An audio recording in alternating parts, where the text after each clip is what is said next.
7 শ্রেণীর লোকের জন্য রোজা মাফ। রোজার পরিবর্তে পরে হয় সাদাকা করবে, না হয় রোজা রাখবে, কিন্তু রমাদান মাসে 7 শ্রেণীর লোকের জন্য রোজা না রাখলেও তাকে জবাবদিহি করতে হবে না, সে গুনাহ থেকে মাফ পাবে। 1 নম্বরে অসুস্থ ব্যক্তি, মারিদ, যিনি অসুস্থ, রোজা রাখা যার জন্য সম্ভব না, তিনি অসুস্থতার পরিবর্তে রমাদানের পরে যখন সুস্থ হবে তখন সেই রোজাগুলো আদায় করবে। আর যদি পরে সুস্থ হওয়ার কোনো সম্ভাবনা না থাকে তাহলে প্রতি রোজার জন্য তিনি ফিদিয়া দিবে। প্রতি রোজার জন্য একজন মিসকিনকে 2 বেলা পেট ভরে খাওয়াবে বা খাওয়ার টাকা দিয়ে দিবে। 1 নম্বরে অসুস্থ যিনি।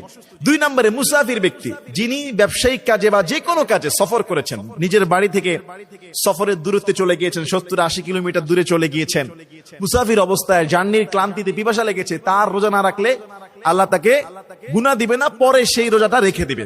মুসাফির ব্যক্তির জন্য রোজা ভাঙলে কোনো সমস্যা নেই।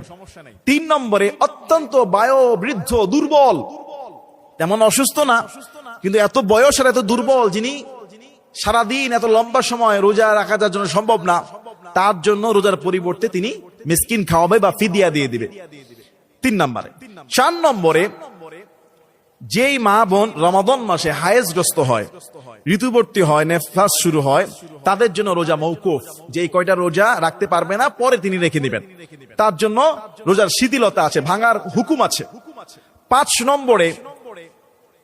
নম্বরে হলো আপনার শিশু বাচ্চা, যারা মুসলমান বাচ্চা, নাবালেগ, এখনো নাবালেগ বালেগ হয় নাই, সে ব্যক্তি যদি রোজা না রাখে তাহলে আল্লাহ তাআলা তাকে ক্ষমা করে দিবে এবং তার জন্য রোজা ফরজ না, 2-1টা রাখলে সে সওয়াব পাবে। 6 নম্বরে মুসলমান কিন্তু পাগল, পাগলের উপর কোনো শরীয়তের হুকুম নাই, এই জন্য তার জন্য রোজা মওকুফ।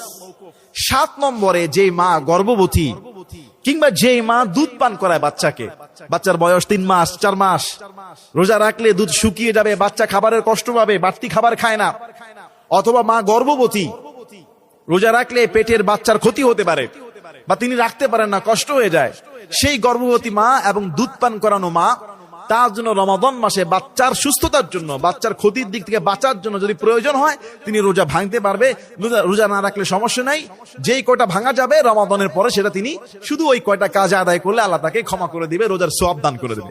তাহলে এই 7 শ্রেণীর লোকের জন্য রোজা ভাঙার অনুমতি আছে, এর বাইরে অন্য কোনো ব্যক্তির জন্য রোজা ভাঙার অনুমতি নাই। আল্লাহ আমাদেরকে বুঝার এবং আমল করার তৌফিক দান করুন।